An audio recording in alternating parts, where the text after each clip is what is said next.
और सर ने आज 2 टेस्टिमोनी भेजी है, खुद सर ने 2 टेस्टिमोनी भेजी है। मैं उनकी पिक्चर्स दिखा रहा हूँ आप लोगों को, और फिर सर इनके बारे में खुद एक्सप्लेन करेंगे। हेलो। ये yes sir, yes sir. Sir ये मेरे पास भी 2 महीने पहले ये पेशेंट आया था। ये प्रोफेशन से हवलदार है, मतलब पुलिस में काम करता है। अब इसके पैरों में जो है ना, थ्रोम्बोफ्लेबाइटिस हम लोग बोलते हैं इसको, पैरों में सूजन आ जाती है। सुपरफिशियल वेन जो होता है, जो पहला आपने दिखाया ना वो रेड वाला, वही वही उसके बारे में बात कर रहा हूँ। ओके। ये नहीं है, हाँ हाँ, इससे पहले वाला जो दिखाया है आपने, रेड रेड हो गया है, उसका पैर सूज गया है, पूरा लाल हो गया। हाँ, ये दिस वन, ये थ्रोम्बोफ्लेबाइटिस, डीप वेन थ्रोम्बोसिस के बाद में ये जो सुपरफिशियल वेन होती है वो ब्लॉकेज हो गई थी। और ये पेशेंट जो है बहुत सारे सर्जन, ऑर्थोपेडिक सर्जन सभी को दिखा दिया। इसने एमआरआई भी किया, कलर डॉपलर भी कराया था, लेकिन कहीं से भी कोई उनका एक ही कहना था कि इसको निकालना पड़ेगा, उसका ऑपरेशन करना पड़ेगा। तब थक हार के मेरे एक मित्र है गुप्ता जी, उन्होंने इस पेशेंट को मेरे पास लेकर आया और मैंने उसको 20 का एक पैकेट दिया। और ये बंदा जो है 20 दिन के अंदर इसका पैर जो है ना, इसका फ्लेबाइटिस जो था, रेडनेस था, जो स्किन में जो रेडनेस था, सूजन थी, वो 20 दिन के अंदर पूरी के पूरी गायब हो गई। और जब दूसरी बार रिपोर्ट निकाला, पहली बार रिपोर्ट निकाला तो बताया था कि इसके अंदर टीबियल वेन जो होती है ब्लॉकेज थी। टीबियल वेन ब्लॉकेज होने की वजह से, क्लॉट जमा होने की वजह से ये सुपरफिशियल रेडनेस आ गया था और इसकी वजह से वो परेशान था। तो ये हमारा प्रोडक्ट जो है उस क्लॉट को भी निकाल दिया। तो एक बहुत बड़े मुसीबत से ये बंदा बचकर आया है। एक्चुअली जो हम लोग बोलते हैं कि क्लॉट हो जाता है, तो हम लोग इसको बोलते हैं डीप वेन थ्रोम्बोसिस।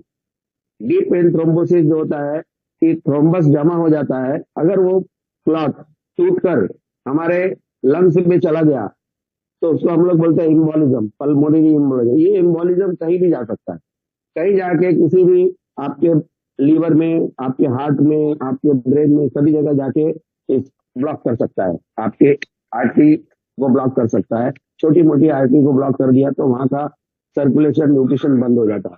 लेकिन हमारे प्रोडक्ट ने विदिन 20 डेज इसके क्लॉट को निकाल दिया। और ये अच्छी तरह से, अब जो दूसरा पिक्चर है कि पूरा का पूरा 20 दिन के अंदर उसका स्वेलिंग, उसका रेडनेस, सबका सब गायब हो गया। तो एक एक बीमारी थ्रोम्बोफ्लेबाइटिस जो है डीप वेन थ्रोम्बोसिस की वजह से होता है।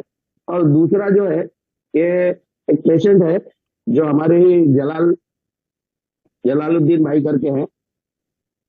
ये तो पहले का रिपोर्ट, हाँ दिस वन, इसको हम लोग बोलते हैं वीनस कैसिस अल्सर। जो वेन जो है ब्लॉक हो गई है, ऊपर की वेन जो है ब्लॉक हो गई है उसकी, और ब्लॉक होने की वजह से उसका जो ब्लड है पूरा नीचे नीचे आया है और काफी परेशान था। इसके जख्म में से पानी गिर रहा था और मतलब ऐसा लगता था कि भाई कोई इसको खड़ा भी नहीं करता था सामने, इसको देखकर ही डर जाते थे इसका पैर। और बहुत सारे डॉक्टर कर चुका था ये, कम से कम साल भर से वो ट्रीटमेंट कर रहा था। और साल भर ट्रीटमेंट करने के बाद में भी कोई इफेक्ट नहीं है। थक हार के वो हमसे बोला कि ये ठीक होगा क्या। तो हमने इसको 1 महीना दिया। 1 महीना सेकेंड कोर्स लेते ही उसका पैर इस तरह का हो गया। ये जो पैर दिखा है पूरा ड्राई हो गया है, पूरा ठीक हो गया, अभी तो एकदम बिल्कुल ठीक हो गया है। मकसद क्या है कि जो हमारा प्रोडक्ट है वो एंटी थ्रोम्बोटिक भी काम करता है, एंटी इन्फ्लेमेटरी भी काम करता है, एंटीबायोटिक का भी काम करता है, मतलब इम्यूनो बूस्टर है। ऐसे बहुत सारे काम हमारा एक ही प्रोडक्ट करता है। तो ये पेशेंट भी उससे उससे ठीक हो गया। और ये ज्यादा करके वेरिकोज वेन वाले जो पेशेंट रहते हैं उन लोगों को ये अल्सर होता है, और ये अल्सर आगे चल के ब्लीडिंग हो सकता है उसमें से, तो गैंग्रीन में कन्वर्ट हो सकता है। अगर गैंग्रीन हो गया तो बहुत समय पैर भी काटना पड़ता है। तो बहुत सारे कॉम्प्लिकेशन ये वीनस थ्रोम्बोसिस की वजह से होते हैं। जो स्टेसिस अल्सर है वो बहुत ही प्रॉब्लमेटिक डिजीज है, जो जल्दी एलोपैथिक में उसका ट्रीटमेंट नहीं है। और इसके साथ में जो वेन्स होता है, वेरिकोज वेन, एक्चुअली क्या होता है कि वेरिकोज वेन मतलब क्या होता है कि या बहुत देर तक हम खड़े रहते हैं, जैसे ये हवलदार खड़ा रहता था, या हम बहुत देर तक एक कुर्सी के ऊपर बैठे रहते हैं और हमारा ब्लड सर्कुलेशन पैर के नीचे ही दबा रहता है, या हम पैंट जो है बहुत टाइट डालते हैं हमेशा, और हमेशा चलने का काम करते हैं, तो ये जो है वेरिकोज वेन, हमारी नसें जो है फूल जाती हैं।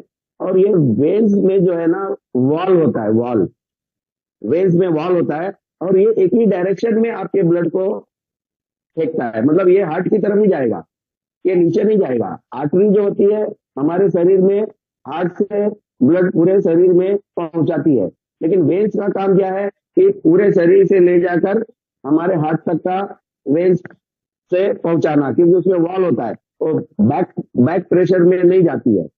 अगर आपका ब्लड प्रेशर ज्यादा है तो ये वॉल वीक हो सकते हैं, ये वॉल फेल हो सकते हैं, इसकी वजह से आपको वेरिकोज वेन हो जाता है। तो ट्रीटमेंट भी सिंपल है, स्टॉकिंग लगाइए आप, इसको खून पतला होने वाली गोलियां भी दे सकते हैं। लेकिन हमारा जो प्रोडक्ट है ये पूरा का पूरा इसको हमेशा के लिए ठीक कर देगा।